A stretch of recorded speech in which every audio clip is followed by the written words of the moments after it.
Hello friends, today we are going to deal with the last and fifth part of the story of tea, the story of tea.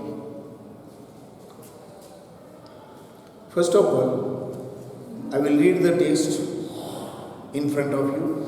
You must have kept your books in front of you at page number 21. See that I am going to read the text first so that you can understand the pronunciation and intonation of every and each word.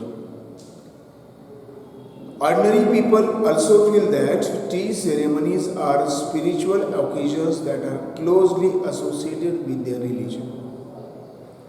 Tea, they say, is a healthy, enjoyable, and stimulating drink full of good qualities. It reduces loneliness and calms your heart. It is a comfort in everyday life. Many Koreans today still have tea ceremonies for important occasions including special birthdays and anniversaries. In most areas of China, the tea is made in small clay teapots. At tea ceremonies, cups are only half filled. The Chinese believe that the rest of the cup must be filled with friendship and affection. In Russia, tea is made and served in samovars, a special Russian tea kettle made of metal. Vietnam produces special varieties of tea such as lotus tea and jasmine tea. In Japan, tea is made using powdered green tea called matcha. The tea is mixed with boiled water using a bamboo wicks and served in small bowls. And how about India? A cup of tea is offered to any guest or visitor as a token of hospitality, even in the humblest of homes.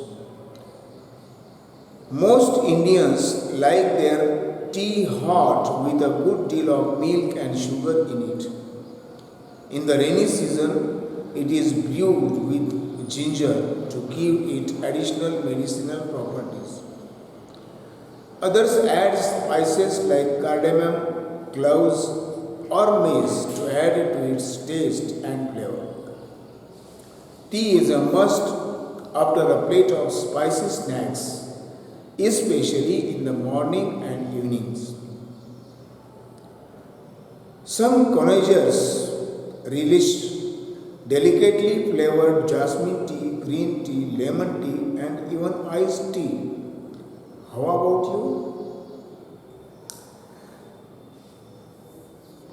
The last paragraph is dealt with how ordinary people feel about tea ceremonies and how tea is served and made, how tea is made and served in India.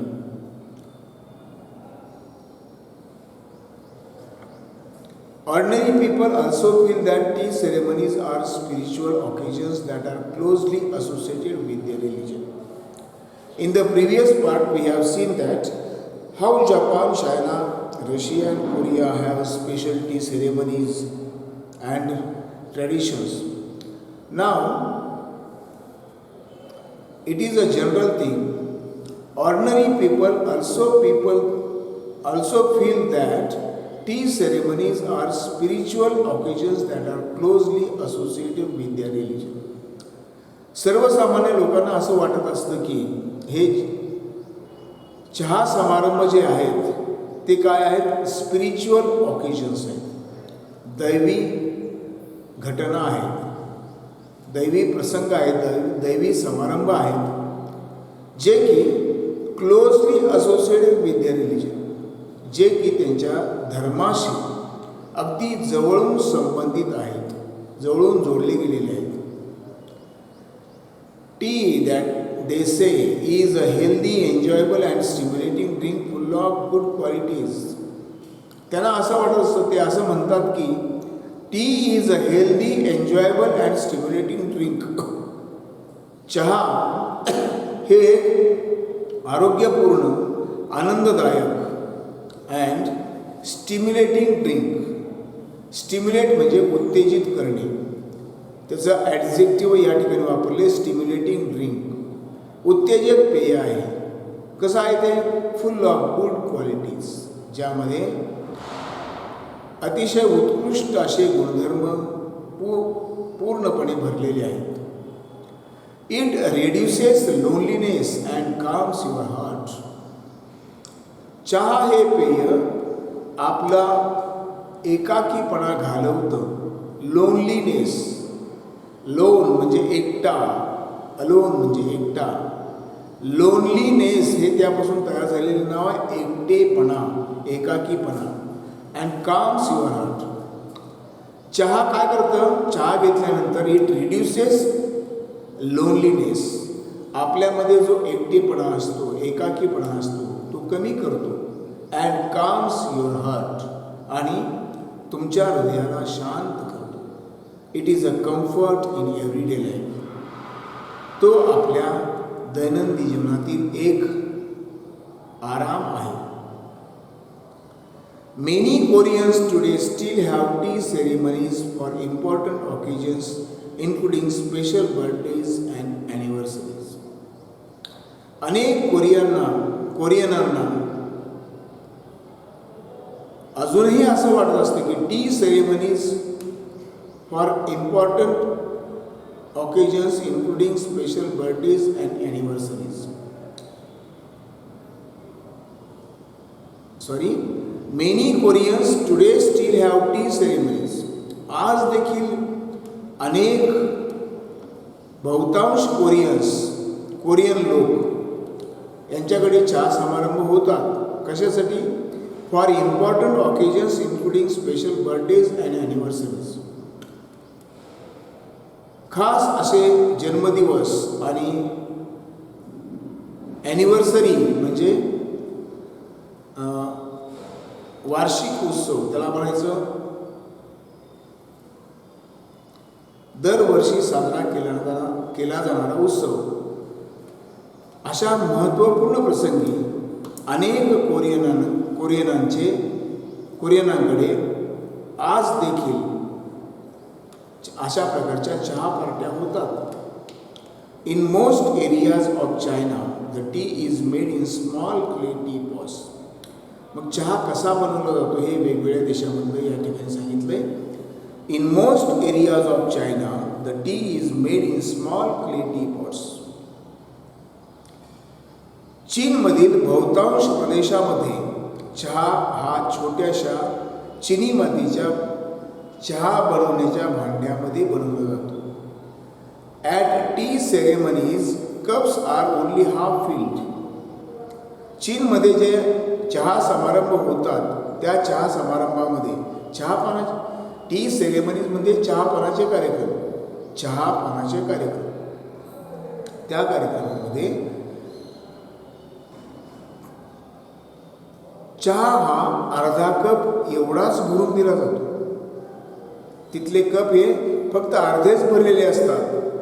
The Chinese believe that the rest of the cup must be filled with friendship and affection. त्या पाठीमागची त्यांची भूमिका काय असते, त्या पाठीमागचा त्यांचा हेतू काय असतो?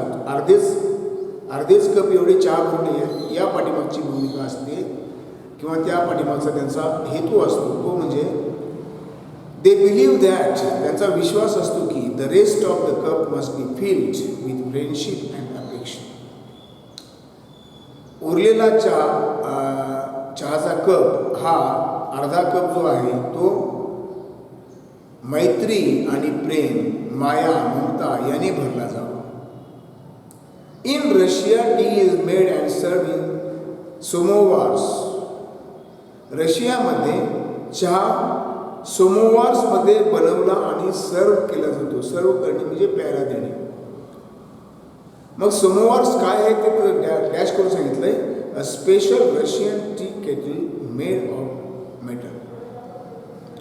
धातूपासून बनवलेल्या विशिष्ट अशी चहाची किटली, ज्याला की समोवारमध्ये म्हटलं जातं, त्यामध्ये रशियामध्ये चहा आणि बनवला जातो आणि सर्व केला जातो, दिला जातो.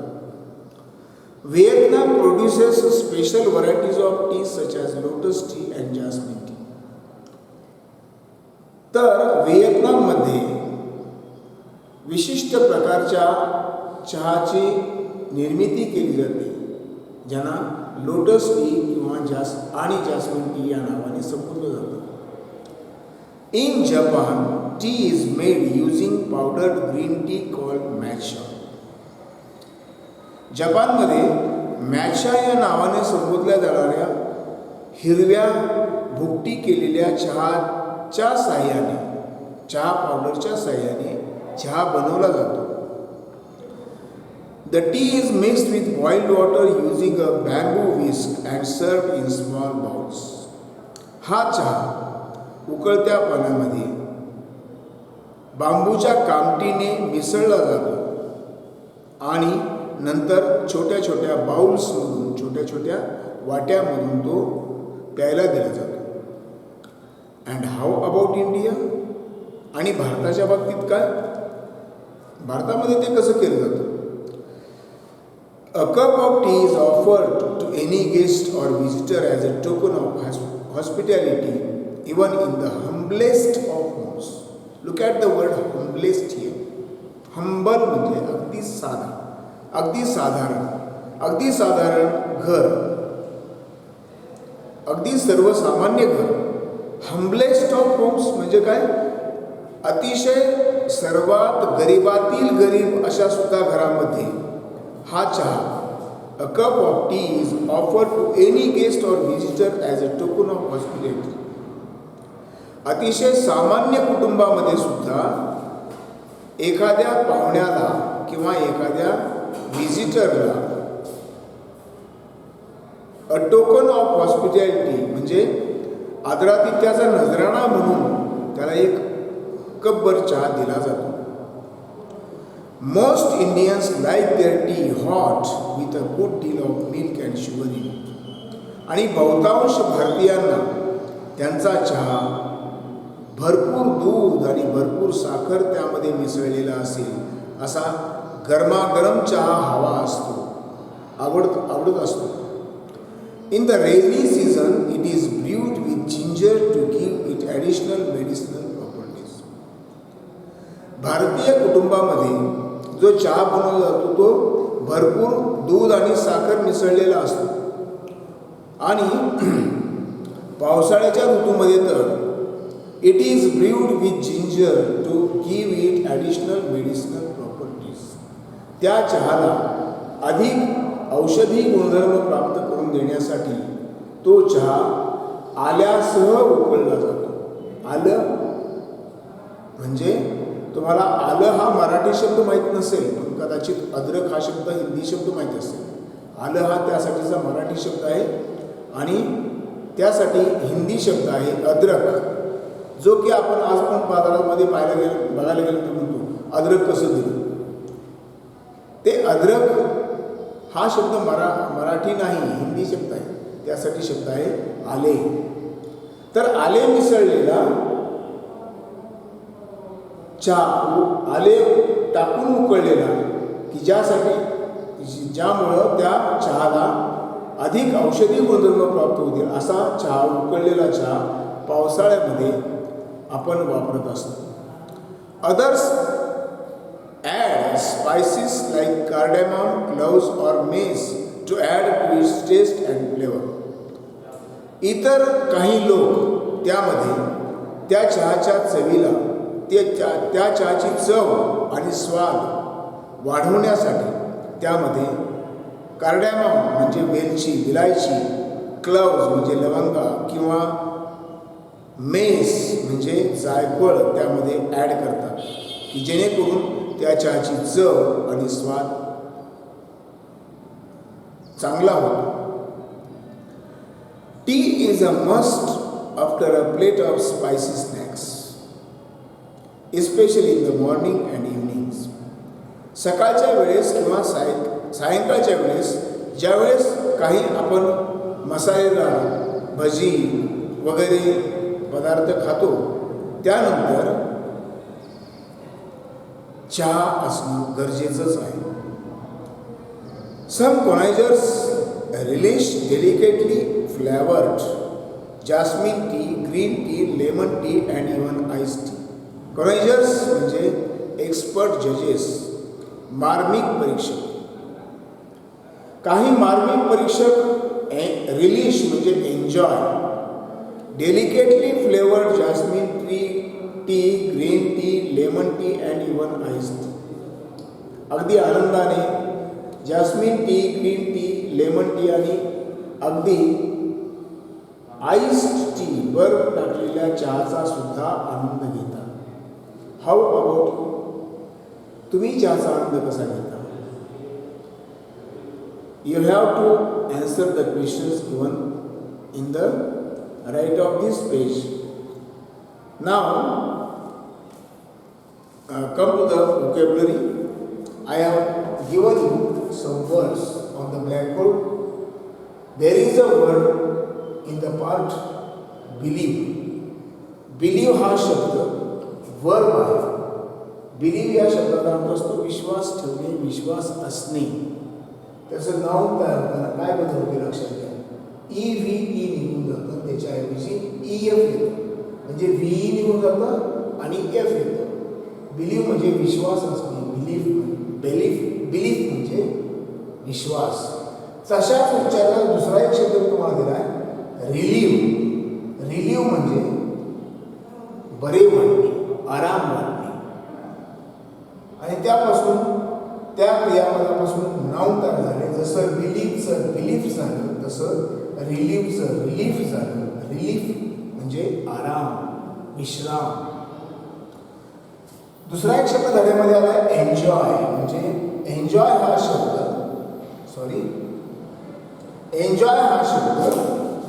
वर्ब म्हणून वापरला जातो. एन्जॉयचा अर्थ आनंद घेणे, आनंद उपभोगणे. त्यापासून ॲडजेक्टिव्ह तयार झाले एन्जॉयबल, आनंददायक. आणि त्याचंच नाव असतं जॉय. जॉय म्हणजे आनंद. Next word is stimulate. Stimulate म्हणजे उत्तेजित करणे. चहा पिल्यानंतर आपल्याला जी तरतरी येते ती तरतरी म्हणजे त्या चहानं तयार केलेलं स्टिम्युलेशन असतं. मग स्टिम्युलेट हे त्याचं वर्ब आहे. स्टिम्युलेट म्हणजे उत्तेजित करणे आणि स्टिम्युलेटिंग म्हणजे उत्तेजक आणि त्याचं नाव असतं स्टिम्युलेशन.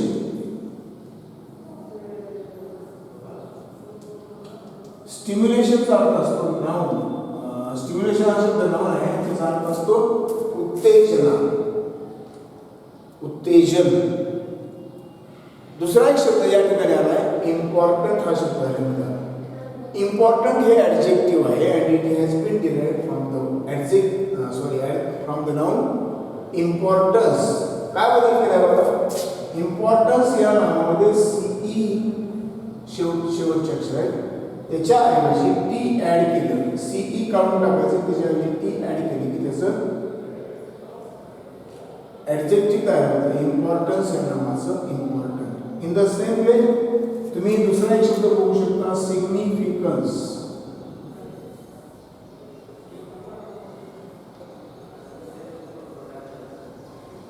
सिग्निफिकन्स हे नाव नाही, याचा जो की इम्पॉर्टन्स या शब्दाचा समानार्थी शब्द आहे. इम्पॉर्टन्स म्हणजे सिग्निफिकन्स. त्याचं नाव स्पेलिंग SIGNIFICANCE नाव नाही.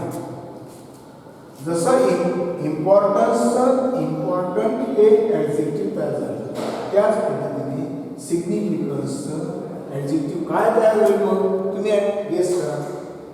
जसं इम्पॉर्टन्समधलं CE काढून ॲडजेक्टिव्ह करताना त्याच्या जागी टी ठेवलं, तसं सिग्निफिकन्स सी घालून ॲडजेक्टिव्ह करताना त्या ठिकाणी टी ठेवलं, ॲडजेक्टिव्ह काय तयार होईल? सिग्निफिकंट.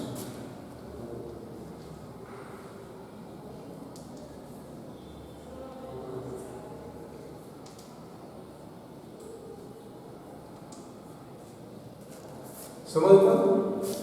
उद्याच्या तासाला आपण यावरील वर्कशॉप, ग्रामर फोकस वगैरेचा भाग उद्या पुन्हा अभ्यासणार आहोत. आजच्या पुरतं इतकंच बस.